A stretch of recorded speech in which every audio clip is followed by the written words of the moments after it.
Hello everyone, আসসালামু আলাইকুম। তোমরা সবাই কেমন আছো? আশা করছি পরিবারের সবাইকে নিয়ে তোমরা অনেক ভালো আছো, সুস্থ আছো।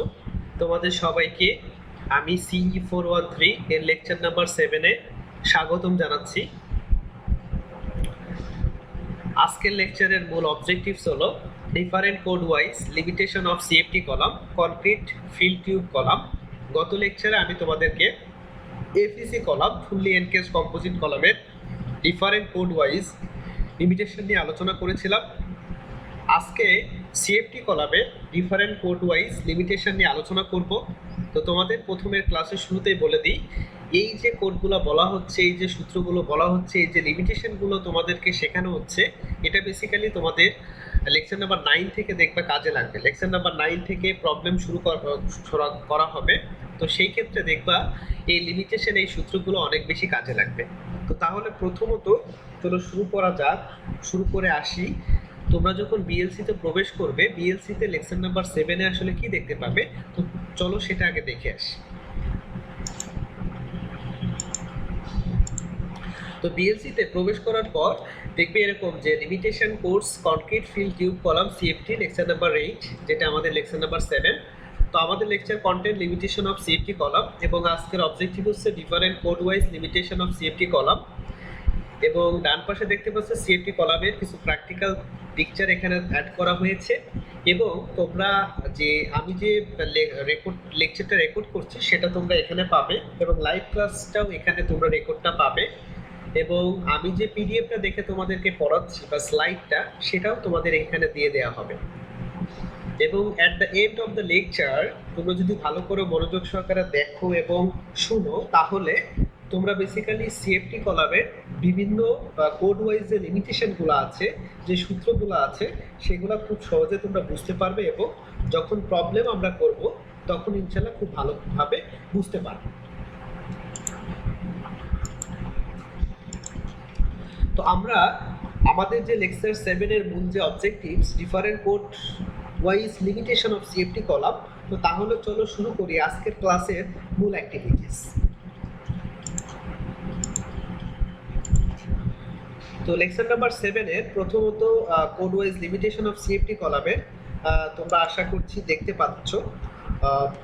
দেখো, কনক্রিট ফিল টিউব কলামের সিএফটি কলামের এআইএসসি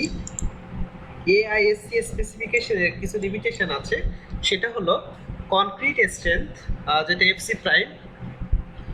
বেসিক্যালি হচ্ছে এফসি প্রাইম, যে কনক্রিটের যে স্ট্রেংথ মাপা হয় সেটা দুইটা ভাবে। একটা হচ্ছে কিউব, যদি কিউব করা হয় তাহলে ঘনক যেটা 6 ইঞ্চি বাই 6 ইঞ্চি বাই 6 ইঞ্চি দৈর্ঘ্য প্রস্থ উচ্চতা, আর সিলিন্ডার ব্যবহার করলে 6 ইঞ্চি ডায়ামিটার এবং হাইট হবে 12 ইঞ্চি, মানে 1 ফিট। তো এফসি প্রাইম যেটা কম্প্রেসিভ স্ট্রেংথ, তো কম্প্রেসিভ স্ট্রেংথ কনক্রিটের ক্ষেত্রে 28 ডেসে ম্যাক্সিমাম হয়। তো 28 ডেসের জন্য যে এফসি প্রাইম, সেটা হচ্ছে তোমার 3 KSI থেকে শুরু হবে, এর থেকে বড় হবে, বা 3 KSI থেকে শুরু হবে এবং 10 KSI পর্যন্ত হবে। এই 3 to 10 এর ভিতরে বেসিক্যালি এফসি প্রাইমের মানটা হবে। কেএসআই মানে kip per square inch. Minimum yield stress of structural steel, মানে কম্পোজিট সেকশনের ভিতরে যে স্টিল কম্পোনেন্টটা ব্যবহার করা হয়েছে, তার জন্য যে মিনিমাম ইয়েল্ড স্ট্রেসটা হবে, মানে এফওয়াই যেটা হবে, সেটা হচ্ছে 75 KSI কিপ পার স্কোয়ার ইঞ্চি। ম্যাক্সিমাম 75 KSI হবে, এর থেকে কম হতে হবে আর কি। Cross sectional area of steel section, সেটা হচ্ছে এএস বাই এজি। এএস মানে এরিয়া অফ স্টিল, এজি হচ্ছে টোটাল যে কলামটা, সেই কলামের হচ্ছে এরিয়াটা, সেটাই হচ্ছে এজি। তো AS by AG greater than equal to 0.01 হবে। আর বেসিক্যালি দেখা গেছে যে there are no minimum longitudinal reinforcement requirements for CFT column. Longitudinal reinforcement মানে মেইন রেইনফোর্সমেন্টের জন্য কোনো মিনিমাম কোনো রিকোয়ারমেন্ট নাই। মিনিমাম হয়তো অনেকগুলাই লাগতে পারে, হ্যাঁ, এর কোনো ধরা বাঁধা কোনো নিয়ম নাই। Classify section for local buckling, খুব সহজেই জানো যে কলামের বেসিক্যালি বাকলিং হয়। তো এই লোকাল বাকলিং এর সূত্র আমি অলরেডি বলেছি, যদি রেক্টেঙ্গুলার হয় তাহলে lambda P is equal to 2.26 root over E by F Y. E হচ্ছে মডুলাস অফ ইলাস্টিসিটি। আর ল্যামডা কন্ট্রোলিং, যখন কন্ট্রোলিং সেকশনের জন্য চিন্তা করব, তখন ম্যাক্সিমাম হচ্ছে এইচ বাই টি এইচ কি জিনিস জানো, এটা হচ্ছে তোমার এইচ, আর বি হচ্ছে হলো এটা কলামের জন্য, হাইট হচ্ছে এইচ, বি হচ্ছে উইথ, আর থিকনেস এই যে স্টিলের জন্য বুঝতে পারবা যে ফ্লেন্স, এটা যদি একটা টি সেকশন হয়, এই যে ওয়েবের থিকনেস হচ্ছে টি, ফ্লেন্সের থিকনেস হচ্ছে টি, এটা হচ্ছে বেসিক্যালি টি। তো এইচ বাই টি অথবা হচ্ছে বি বাই টি, এবং দেখা গেছে এই এইচ ইজ ইকুয়াল টু বড় হাতের এইচ মাইনাস 3t। আর এখানে দেখতে পাচ্ছ যে ল্যামডা কন্ট্রোলিংটা অবশ্যই ল্যামডা পি এর থেকে ছোট হতে হবে অথবা সমান, যদি সেকশনটা হচ্ছে কম্প্যাক্ট হয়। হ্যাঁ, আর lambda P is equal to 0.15 E by F Y যদি সার্কুলার সেকশন চিন্তা করি, আর এই কন্ট্রোলিং এর ক্ষেত্রে হচ্ছে ডি বাই টি, ডি হচ্ছে আসলে বেসিক্যালি সার্কুলার সেকশনের ডায়ামিটার।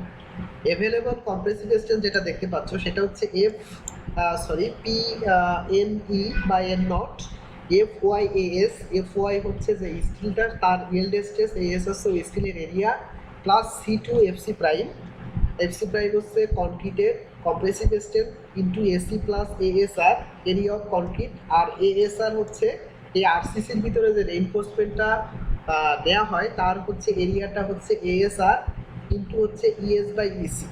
ইএস হচ্ছে modulus of elasticity of steel, আর ইসি হচ্ছে modulus of elasticity of concrete. এটা কিন্তু হচ্ছে রাউন্ড সেকশনের জন্য, এটা হচ্ছে রাউন্ড এবং কম্প্যাক্ট সেকশনের জন্য এটা।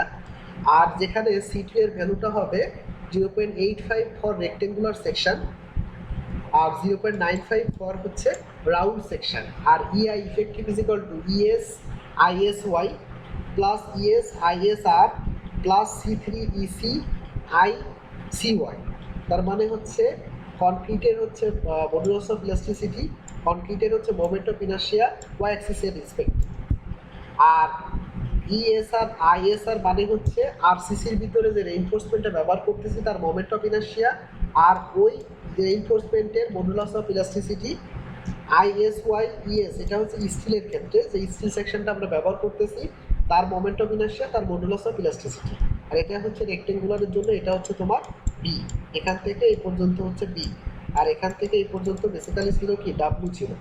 So T is equal to, T মানে হচ্ছে এখান থেকে এটুকু হচ্ছে বেসিক্যালি টি, এখান থেকে এটুকু হচ্ছে T, T is equal to design wall thickness. So আমরা নমিনাল যে ওয়াল থিকনেসটা নিয়ে থাকি তার 0.93 গুণ হচ্ছে ছোট হাতের ডি। এই বিষয়গুলো আমাদের প্রবলেম করার সময় অনেক বেশি কাজে লাগবে। এখানে যে আমরা C3 ব্যবহার করেছি, যে C3 EI ইফেক্টিভ বের করার জন্য, so C3 is equal to 0.6 plus 2 AS by AC plus AS less than equal to 0.9, মানে C3 এর ভ্যালুটা 0.9 এর থেকে কম হবে, এবং EC এর ভ্যালুটা হবে WC prime, WC two the power 1.5 two the power FC prime, FC প্রাইমের মানটা অবশ্যই KSI এককে হবে, এবং WCটা যেটা ইউনিট ওয়েট পাউন্ড পার ফিট স্কোয়ারে হবে, এবং যেটা দেখতে পাচ্ছ যে এখানে ICX, দ্যাট মিনস কনক্রিটের যে মোমেন্ট অফ ইনার্শিয়া সেটার এক্স এক্সিসের সাপেক্ষে যে মোমেন্ট অফ ইনার্শিয়া হবে সেটা হচ্ছে বি মাইনাস বেসিক্যালি এখানে যে 40 into H cube I plus T into H minus 40 to the power cube by 6 plus 9 pi square minus 64 into T to the power 4 divided by 36 pi plus pi T square into H minus 40 by 2 plus 40 by 3 pi এর square. এটা হচ্ছে x এক্সিসের সাপেক্ষে basically হচ্ছে moment of inertia. আর যদি Y এক্সিসের সাপেক্ষে বলি কনক্রিটের moment of inertia, তখন দেখো বি এর জায়গায় শুধু এইচ হবে এইচ মাইনাস 40 ইন্টু এইচ এর জায়গায় শুধু বিআই হবে বিআই কিউব ডিভাইডেড বাই হচ্ছে 12 প্লাস হচ্ছে T into B minus 40 cube by 6 plus 9 pi square minus 64 T to the power 4 divided by 36 pi plus pi T square into B minus 40 by 2 plus 40 by 3 pi to the power square. So এখানে দেখতে পাচ্ছ H I এবং BI, H I is equal to হচ্ছে H minus 2t, আর BI মানে হচ্ছে এর মানটা আমরা বের করতে পারবো বি মাইনাস 2t থেকে। যদি এরিয়াটা বের করতে চাই তাহলে খুব সহজেই দেখতে পাচ্ছি যে AC is equal to H I গুণ বিআই এবং PE is equal to pi square PI effective divided by K L square. So এখানে আমরা এই কন্ডিশনগুলো আগে আমরা জানি যে P not PNO by PE less than equal to যদি 2.25 হয় তাহলে পিএন ইজ ইকুয়াল টু হবে PN not into 0.658 PNO divided by PE. এটা যদি 2.25 এর থেকে কম হয় আর যদি বেশি হয় পিএনও ডিভাইডেড বাই পিই এর মানটা যদি 2.25 এর থেকে বেশি হয় তখন পিএন ইজ ইকুয়াল টু হবে 0.877 ইন্টু হচ্ছে পিই।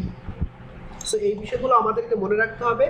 সিআর, এখানে সিআর বলতে বোঝানো হচ্ছে কানাডিয়ান কোড, আর পিএন ও বা ই এটা হচ্ছে এআইএসসি কোড। বেসিক্যালি আমরা প্রবলেম করার জন্য কানাডিয়ান কোড এবং এআইএসসি কোড আমরা ইকুয়াল টু ধরে আমরা কাজ করব। এবং এই সূত্রটা তোমাদের কাছে বোরিং লাগতে পারে, বেসিক্যালি এই সূত্রগুলো তোমাদের এই লিমিটেশনগুলো মনে রাখতে হবে, কারণ লেকচার নাম্বার 9 থেকে তোমাদের অনেক বেশি কাজে লাগবে, কারণ এই সূত্রগুলো দিয়েই তোমাদের প্রবলেমগুলো করতে হবে। তো এটাই ছিল আজকের আমার ক্লাস। তো আশা করছি তোমরা এই লেকচারটা মনোযোগ সহকারে দেখবে এবং শুনবে এবং বাসায় প্র্যাকটিস করবে। এবং সবার জন্য একটাই অনুরোধ, সেটা হচ্ছে যে এই যে লিমিটেশনগুলো পড়াচ্ছি এটা একটু কষ্ট করে তোমরা খাতায় লিখে প্র্যাকটিস করবে।